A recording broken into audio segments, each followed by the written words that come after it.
Yes. ठीक है। कल हमारा जो टॉपिक था, हमने कल डिस्कस किया था। मुझे बताएं, उसमें से 56 का कॉन्स्टिट्यूशन हमने डिस्कस किया था, और ऑब्जेक्टिव रेजोल्यूशन और कश्मीर इशू। मुझे बताएं 56 के कॉन्स्टिट्यूशन में उसके जो सेलिएंट फीचर थे वो क्या थे। एक जगह आगे डाल दिया। समझ नहीं आई वशमा। टीचर्स के सैलिएंट फीचर थे written constitution, Islamic republic, parliamentary form of government, federalism, check and balances, fundamental rights, ठीक है, ओके। फंडामेंटल। ओके, एक मिनट। अ, मिशाल मिशाल चौधरी मौजूद है क्लास में?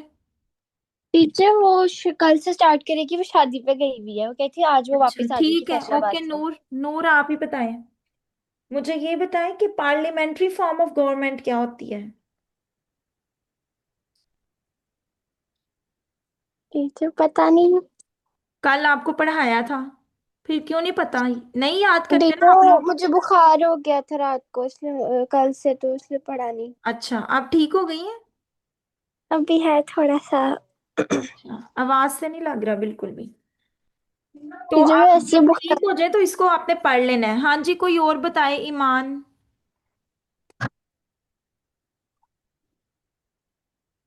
ईमान, Iman Ahmad. Parliamentary form of government से क्या मुराद है?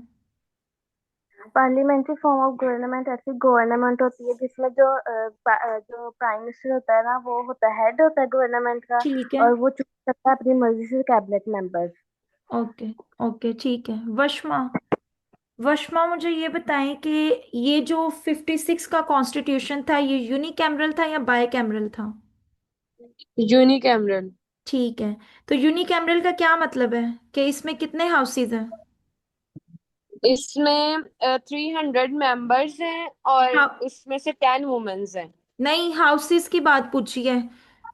इसमें सिर्फ अपर हाउस और लोअर हाउस दो होते हैं ना, उसमें सिर्फ जो इसमें है ना वो लोअर हाउस होता है। ठीक है, नेशनल असेंबली है, ठीक है। सिर्फ सिर्फ नेशनल असेंबली है इसमें। ठीक है, यूनिकैमरल ठीक का है। मतलब ये है कि एक सिंगल हाउस है। ठीक है, वन हाउस है, नेशनल असेंबली ठीक है है। जो कि। ठीक है, और वो नेशनल ठीक है। असेंबली जो मुल्क के कवानीन बनाते हैं, जो वजीर आजम का इंतखाब करते हैं, वो नेशनल असेंबली के अंडर आता है। ठीक है, इसमें 300 टोटल मेंबर्स हैं। मेंबर्स की मैंने आपसे बात पूछी थी, मैंने ये पूछा था कि हाउसेस कितने हैं। ठीक है, अच्छा। उसके अलावा टीचर बाई 17 कैमरल क्या तारीख, होता है? वो बाय कैमरल आगे एक्सप्लेन करूंगी मैं आज। हमने 1973 का कॉन्स्टिट्यूशन पढ़ना है, तो वो बाय कैमरल है, उसको एक्सप्लेन मैं वहां पे करूंगी। ठीक है। टीचर, हाँ हाउसेस जी, कितने थे? समझ नहीं आई लागा। मैं कह रही हूँ टीचर के हाउसेस कितने थे? सिंगल हाउस था इसमें, नेशनल असेंबली। ठीक है। ओके जी। लाइबा मुझे ये बताएं, ऑब्जेक्टिव रेजोल्यूशन के सेलिएंट फीचर कोई से दो बता दें।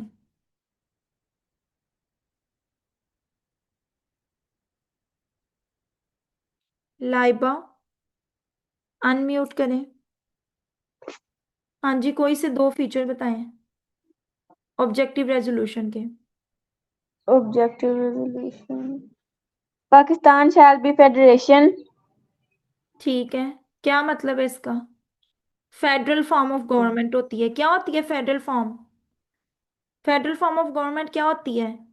रोमैसा। ये मैंने पढ़ा नहीं था। आप लोग बिल्कुल भी पढ़ नहीं रहे। एक ही दिन रह गया, फिर परसों से ऑन हो जाने हैं स्कूल। फिजिकल क्लासेस में मैं आप लोगों से टेस्ट लूंगी। ये चैप्टर का जितना हमने पढ़ लिया है, आप लोगों का पहले दिन फिजिकल क्लास में जब हमने जाना है, तो आप लोगों का पहले दिन ही टेस्ट होगा। ठीक है, ठीक है। इसी चैप्टर का हम 73 का आज पढ़ लेंगे, और कल ये हमारा जो है आगे characteristics of Ayub Khan regimes और इंडो पाक वॉर तक हमने ये पढ़ लेना है। फिर आप लोगों का टेस्ट होगा। सही है। आप लोग ऑनलाइन क्लासेस में बिल्कुल तवज्जो नहीं दे रहे। आज हमने पढ़ने हैं 62 और 73 का कॉन्स्टिट्यूशन। बेसिकली पाकिस्तान में जब पाकिस्तान बना है तब से लेके अब तक सिर्फ तीन ही कॉन्स्टिट्यूशन बने हैं, ठीक है। 56 का, 62 का और 73 का। 73 का जो कि अभी तक लागू है, ठीक है, अभी तक यही चल रहा है। 73 का जो कॉन्स्टिट्यूशन है, ठीक है, जो उसके अंदर बातें हैं वही फॉलो हो रही हैं। अच्छा, अब ये जो कॉन्स्टिट्यूशन था ये भी रिटन कॉन्स्टिट्यूशन था, ठीक है। रिटन कॉन्स्टिट्यूशन था। पहला पॉइंट देख लेते हैं कि ये जो कॉन्स्टिट्यूशन था, 1962 constitution was made by Ayub Khan and then president of Pakistan. Following are the salient feature of this constitution. अब ये बात कर रहे हैं कि इसका जो था अयूब खान, जो कि सेकंड प्रेसिडेंट था पाकिस्तान का, उसने ये कॉन्स्टिट्यूशन जो है ये बनाया था, ठीक है। और इस कॉन्स्टिट्यूशन के अकॉर्डिंग उसने ये कहा कि सारे के सारी जो अथॉरिटीज हैं वो किसको दी जाएंगी, वो प्रेसिडेंट के पास होंगी, ठीक है। प्रेसिडेंशियल सिस्टम ऑफ गवर्नमेंट थी, जबकि पहला जो 56 की बात की जाए तो वो किस तरह का था, वो पार्लियामेंट्री फॉर्म ऑफ गवर्नमेंट थी। मतलब कि सारा का सारी अथॉरिटी, हर चीज जो पावर्स हैं, जो हेड है स्टेट का, वो प्राइम मिनिस्टर होगा, ठीक है। प्राइम मिनिस्टर और पार्लियामेंट को दे दिया गया था सारा, ठीक है। पार्लियामेंट्री फॉर्म ऑफ गवर्नमेंट थी और प्राइम मिनिस्टर उसका हेड था गवर्नमेंट का, और कैबिनेट थी। कैबिनेट के अंदर जो मेंबर्स थे उसको भी चूज जो है वो पार्लियामेंट करती थी। जबकि इसमें अयूब खान जो कि प्रेसिडेंट थे, उन्होंने ये कहा कि ये जो कॉन्स्टिट्यूशन है इसको उन्होंने प्रेसिडेंशियल फॉर्म ऑफ गवर्नमेंट का, उन्होंने कहा कि सारी की सारी अथॉरिटी जो होगी वो प्रेसिडेंट के पास होगी, ठीक है।